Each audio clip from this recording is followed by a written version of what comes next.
So yeah, it's been quite an evolution over the last 3 months.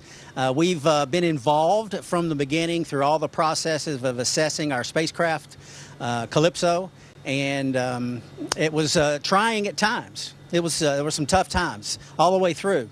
You certainly, as the commander and the PLT of your spacecraft, you don't want to see it go off without you, but that's where we wound up. And through all the process, most of the news we heard, as we would hear things over the news waves and the different means that we have to get information up here, that 80% of the time you'd hear Suni and Butch, Butch and Suni, Suni and Butch, Butch and Suni. And I just want everybody to know how much we appreciate that. I sent down my request for a ballot today, as a matter of fact, and they should get it to us in a couple of weeks. And absolutely, yes, it's a very important role that we all play as citizens, is to be included in those elections, and NASA makes it very easy for us to do that. So we're excited about that opportunity. And Marcia, same here. You know, it's a very important duty that we have as citizens, and looking forward to being able to vote from space, which is pretty cool. You asked what we miss, right? Of course, you know, the things that we always miss, our families. I miss my 2 dogs. I miss my friends. But you know what? Like Butch said, there are so many people on Earth that are sending us messages, and it makes you feel just right at home with everybody when we're able to have those conversations with our friends and family at home. Let down? Absolutely not. Never entered my mind. I don't think Suni's either until you mentioned it. It's a fair question. I get it. Obviously, when you have an issues like we've had, there's some changes that need to be made. Boeing's on board with that. We're all on board with that.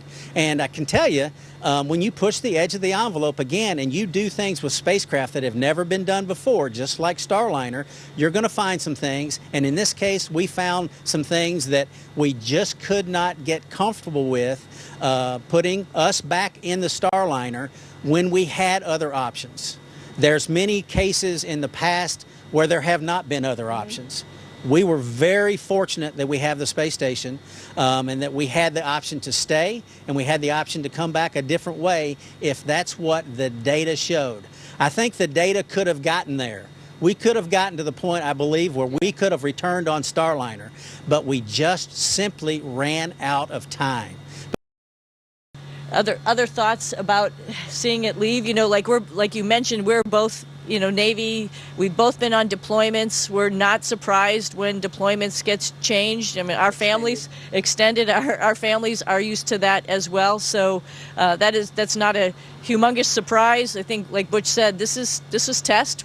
I think before we even flew, we had an interview with a lot of you and mentioned the same thing, that, you know, a test flight means that we're probably going to find some stuff. We've done as much as we can to look at the envelope that we're going to operate in, but this is the first time that we've had humans in space in Starliner, and we did find stuff, and you know, we made the right decisions, and we're here, and that's how things go in this business. Like Butch said, it's risky, and that's how it goes in the business.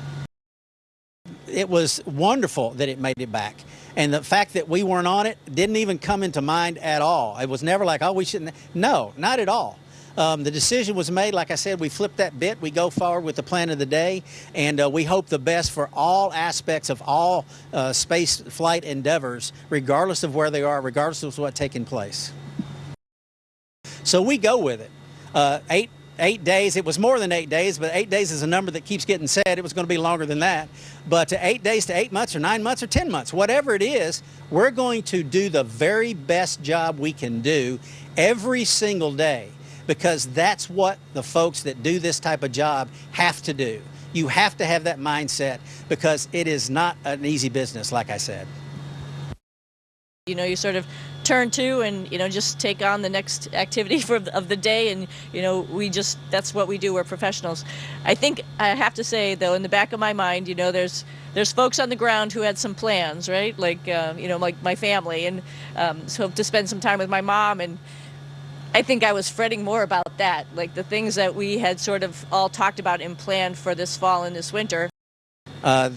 Trying times, and this is, you know, my daughter's, I'm going to miss most of her senior year in high school, my youngest daughter, and my oldest daughter's a sophomore at East Texas Baptist University, and I wasn't able to be with her during the summer, but like I said earlier, we've tried to teach them the principles that are important, and let them understand that trials, however you judge what a trial might be, makes you stronger.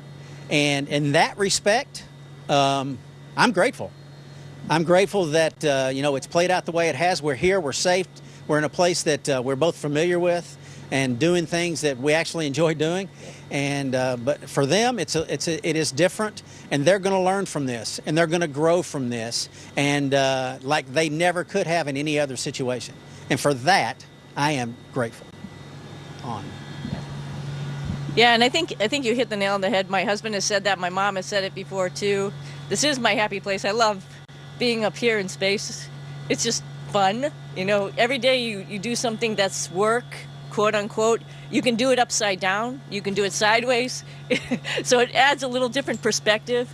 And about staying up here longer, one of the things I was sort of regretting about a short duration flight is I wasn't going to be able to share it with a lot of people. One of the things I like to do up here is sort of write like a little recap of the week and send it down to people so they can see what fun we're having and what kind of work we're doing up here, because it is so much different than being on Earth, and I think it opens up that door of making you think a little bit differently, just perspective. So much for taking the time. My question is for Suni, and it's a little philosophical, so apologies for that. But what do you feel in your body, your mind, and your soul when you run in space, and how does it compare to running on Earth?